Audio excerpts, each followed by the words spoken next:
Канал «Мы есть» представляет «Сказки у камина». Тексты сказок для вас озвучивают люди почти или совсем без зрения.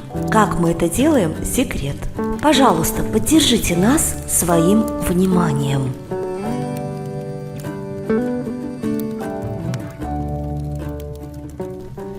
Татьяна Веретинская. Как человек был наказан. Сказка.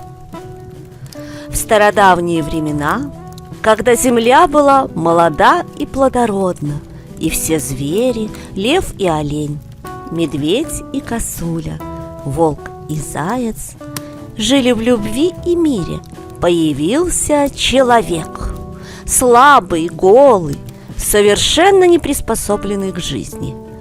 Жившие неподалеку животные очень его жалели, ведь у него не было ни теплой шкуры, ни сильных крыльев, ни широких ласт для плавания под водой, ни острых зубов или крепких когтей. Одним словом, жалкое существо. И, как подобает добрым соседям, стали животные делиться с человеком, кто чем мог. Тигр и леопард подарили ему прекрасные шубы, полосатую и пятнистую. Козы приносили молоко и сыр, медведь – сладкий сотовый мед. А ласточки помогли при помощи глины, сухой травы и соломы соорудить какое-никакое жилище, защищавшее от непогоды и зноя. Даже олень принес как-то свои старые рога, чтобы человек вешал на них обновки. Пришел раз кабан и сказал: «Айда, покажу, как находить и выкапывать вкусные корешки и клубни съедобных растений». А человек, хоть и был уже полдень, крепко спал на душистом сене. Как же неохота ему было подниматься. «Ну, пошли, так уж и быть», — лениво ответил он, сладко потягиваясь. Пришли. Стал кабан вынюхивать землю. «Нюхай, нюхай, вот здесь чувствуешь, как пахнет?» «Ня, ничего не чувствую. Это здесь, давай копать». Попытался человек ковырять землю, да лишь ногти обломал. Стал тогда кабан длинным рылом и клыками разрывать почву. Вот они, вот! Ах, вкуснотища! Увидел кабан окровавленные пальцы, и так ему стало жалко человека, что он сказал: «Ладно, пошли, я сам каждый день буду приносить тебе корешки и клубни». В другой раз заглянул к нему медведь. Случайно набрел на густые заросли малины. «Сладкая, закачаешься. Пойдем, покажу. Вкуснотища, пальчики оближешь». Вот здесь человек сразу же согласился. А кто от сладкого откажется? Пришли, медведь сел перед кустом, лапищами пригнул ветку и давай губищами собирать ягоды, приговаривая: «Ах, как вкусно! Ах, как сладко!» Соблазнился человек, сорвал несколько ягодок, что с краю висели, попробовал. Действительно замечательный вкус. Протянул руку к самой крупной ягодке. Тут-то колючки и вонзились ему в палец. Ой-ой, больно! И заплакал. Пожалел Мишка человека, нарвал ему малины. На уж, ешь, горемычный. И зажил человек безбедно, растолстел от сытой жизни, обленился окончательно. О чем ему беспокоиться? Добрые соседи и так дадут, что надо. Но человеку всегда чего-то не хватает. И он требовал еще и еще теплых шкур, сыра, мягкого пуха для подушек, сладких корней фруктов. И щедрые, наивные соседи, иногда забывая о своих нуждах, кормили его, одевали и обували. Человек давно позабыл слова благодарности и теперь уже требовал все то, без чего не мог жить. Он быстро привык, объявил себя царем природы и возжелал себе соответствующих почестей. Приказал построить кладовые, куда складывались бы подношения, и загоны, где жили бы обслуживающие его животные. Для некоторых, чем-либо не угодивших, человек даже придумывал наказание. Возроптали тогда звери и стали думать, где найти управу на этого неблагодарного бездельника. И решили они послать кого-то прямо к солнцу. Кому, как не светилу, сверху видно, кто прав, кто виноват. Поручил совет зверей идти на высокую гору жирафу. У него самая длинная шея, значит, ближе к солнцу. Долго шел жираф. Трудно поднимался на высокую гору, сбив все 4 копыта. Забрался, наконец, посланец на вершину горы. Солнце дремало, уютно подобрав под себя золотые лучи. Прочистил горло жираф. Светило тут же открыло свои лучезарные глаза. Кто побеспокоил мой сон? Простите, ваше высочайшее сиятельство, нужда заставила. Что же привело тебя ко мне, длинношеее создание?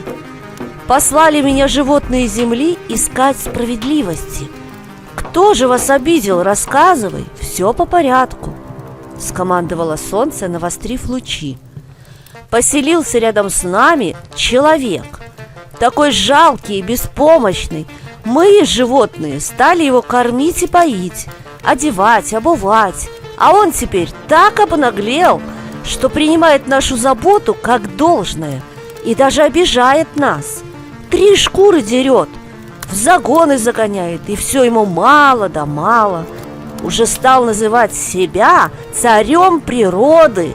Но ведь ты светишь для всех одинаково, никого не выделяя, и воздуха всем поровну, и вода по потребностям. Что же он так? Закончил жираф жалобу-тираду и опустил голову до самой земли. Задумалось солнце, вздохнуло. Да, не должны так поступать добрые соседи. Нехорошо. Как же нам дальше жить? Рассуди нас, высочайшее сиятельство. Затуманилось солнце, потускнело. Глубокие морщины пролегли между ясных очей. После чего оно сказало: здесь надо нам сообща с ветром действовать. Проучим мы неблагодарного, а ты ступай, иди с миром. 3 дня не показывалось солнце, и 3 дня ни одна травинка не шелохнулась под серым небом. Совещались солнце с ветром, как наказать за самонадеянность и высокомерие человека, нарушившего правила добрососедства, предписанные всему живому на земле. На 4-й день поднялся ураганный ветер страшной силы, который расшвырял загоны и птичники, выпустив на волю плененных животных. Сдунул, разметал и унес за 3-9 земель, и разрушил жилье человека. Сорвал одежду и закинул его в пустыню. Солнце опалило кожу, напекло ему голову. Что делать, как теперь жить? Долго брел он по барханам, измученный зноем, голодом и жаждой. Хоть бы клочок тени. Вдруг увидел среди песков одинокую пальму, обнял ствол, заплакал и сел в спасительной тени. Слышит, шуршит что-то поблизости. Видит, ползет к нему большой змей. «О чем слезы льешь?» — спросил гад ползучий. «Как же мне не плакать? Все у меня было, и вот потерял. Бедный я, несчастный. Хочешь, чтобы я тебя пожалел? Все о тебе знаю. Ты по делам наказан за то, что злом ответил на добро». Изрек мудрый змей и громко зашипел. Его длинное тело заходило волнами от смеха, а человек снова принялся лить слезы. Насмеявшись, змей важно произнес: «С соседями Надо жить в любви, согласии и мире. Как же мне быть? Неужели я должен погибнуть тут в одиночестве? Солнце и ветер правильно наказали тебя за жадность и жестокость по отношению к соседям. Но... Что но? Ты хочешь сказать, что у меня есть надежда все исправить? Спросил человек. Думаю, мог бы, но тяжело это будет. По силам ли тебе? Выдержишь? Я все сделаю, о мудрейший из мудрых. Что прикажешь, выполню. Я еще так молод, мне не хочется погибнуть. Научи меня. Слушай же, человече. Солнце и ветер наказали тебя, а вода, я думаю, поможет. Что же я должен делать? Я готов. Видишь эту пальму? Она выросла среди пустыни, потому что ее корни нашли подземную воду. Если ты сумеешь ее раскопать, к тебе вернутся твои соседи, и тогда дело за тобой. Надеюсь, ты больше не допустишь прежних ошибок. Будешь впредь ценить добро и брать от природы только необходимое, притом с благодарностью. А теперь прощай, все в твоих руках. Удачи!